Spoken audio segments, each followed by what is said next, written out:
Good morning, everybody. It is 7:47. Welcome back to CW Iowa Live. Lou and Jackie here, being joined by our good friend Kim Baer, attorney at law, as we discuss things about the law that you may or may not know and give you more details on things that you think you might know about current things that are law in this state of ours. Yeah, well, I thought today we'd talk about non-compete agreements. Okay. Yeah, those come up a lot in my office. We represent a lot of businesses who want them drafted and enforced. And then I would say usually a couple times a month we have somebody come in who signed one and wants to get out of it. Right. And I think there's a common misconception in Iowa that a lot of people think that they're not enforceable. Because every state's a little bit different. Every state is very and different. Being in the yes. broadcasting business, we're kind of familiar with what this means, but can you explain what a non-compete means? Absolutely. So it's a contract that you sign with your employer that says, if I leave you or you fire me, Correct. Then I'm not going to go compete with you in the same industry. And in so many miles in or so market. many miles, so many years, what type of work is it? Yes, yes. So that's exactly what it is. And so an employer wants it because an employer wants to make sure that after they've trained you and they've given you client list and they've spent time developing you, that you're not going to just leave and go down the street and take the client list. And Right. Like I said, in the broadcasting world, this is pretty familiar to us, but is this more common in other industries? Oh, absolutely. Really? Absolutely, yeah. And the biggest misconception is people say, well, you can't enforce that. This is a right-to-work state. And that's the most common thing you hear in this situation. That is, and that's not true. It's not true. It's not true. So here's what I will tell you. The courts make it clear in their opinions that they do not like non-competes, but they will enforce them. And there's really 4 factors to look at when somebody brings me in a non-compete, the first thing I look at is I say, okay, what is the time limit? Is it something that's ridiculously long, or is it fairly short? And typically we see anything from 6 months to 2 years. Yep. That is usually enforceable. But there are court cases out there where 5 to 7 years has been enforced. So Wow. it really just depends on what the business is and what the agreement was. Then we look at the geography. So a good example on that one is, Lou, if I was working for you and you had a shoe business and we sold shoes just around the Des Moines area. You lose shoes. Yeah, oh yeah, that's good, Lou's shoes. And so let's say I signed a non-compete and you put in there that I could not go work for any other shoe company in the Midwest. That's probably too broad because you're really only selling shoes around the Des Moines area. So you could probably do Des Moines area within 50 or 100 miles or something like that. Got it. So if it's too broad, it might not be enforceable. Then the other question that we also look at is consideration.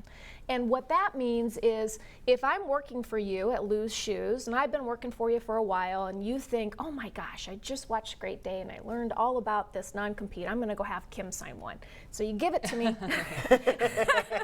Sign this. Sign this. But you don't give me any money, a bonus, a promotion. You don't give me A reason to sign. A reason, and I'm already working for you, so I'm giving up my rights, and so I have to get something in return. And so that's one of the other things we look at is when was it signed and were you given anything in return?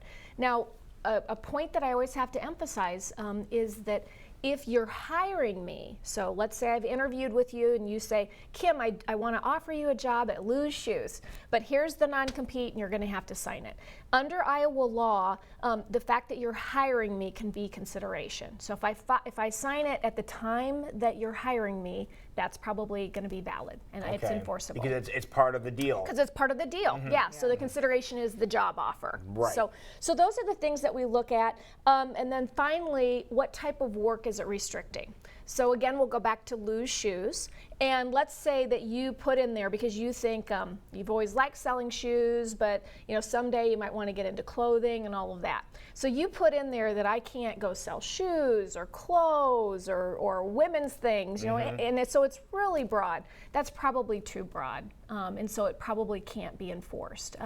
And so one of the things that you always want to do if you're drafting one or if you're looking at it to see if it's enforceable, it really needed to be restricted to shoes. Right. So. Yeah, that happened back in radio a long time ago, back when the internet just got popular, where someone signed a non-compete for anything media related. Yes. And that was taken and fought. Yes, and I just recently looked at one for someone who was leaving a station, not you guys, leaving a station, and he was in sales, and so then it was a question about, does it cover internet sales? That was part of the deal, yeah. Yeah. So, and it was a really interesting question, and it really kind of turned on some of the definitions in the agreement. Well, it can be a sticky situation if you have a specialized skill and you're told you can't go anywhere else that has this skill for a while. Yeah. It can put a person in a predicament. Now, is this something, I know the answer to this, but I want you to answer it.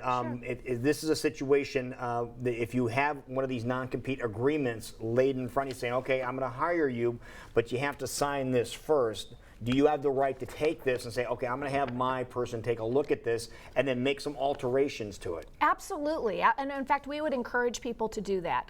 And sometimes you have some negotiating power and sometimes you don't. I mean, sometimes the employer says, no, this is the deal, sign it, or there's no job. Other times, I mean, if they really want to hire you, they might agree, all right, we're going to exclude you already have some clients, so we're going to exclude these clients, or we're going to shorten the time frame, or yes, we agree, it should be 50 miles around Des Moines instead of 100 miles. So you can usually negotiate those things.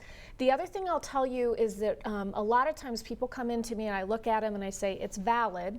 It's going to be enforceable. Let's see if we can buy your way out of it.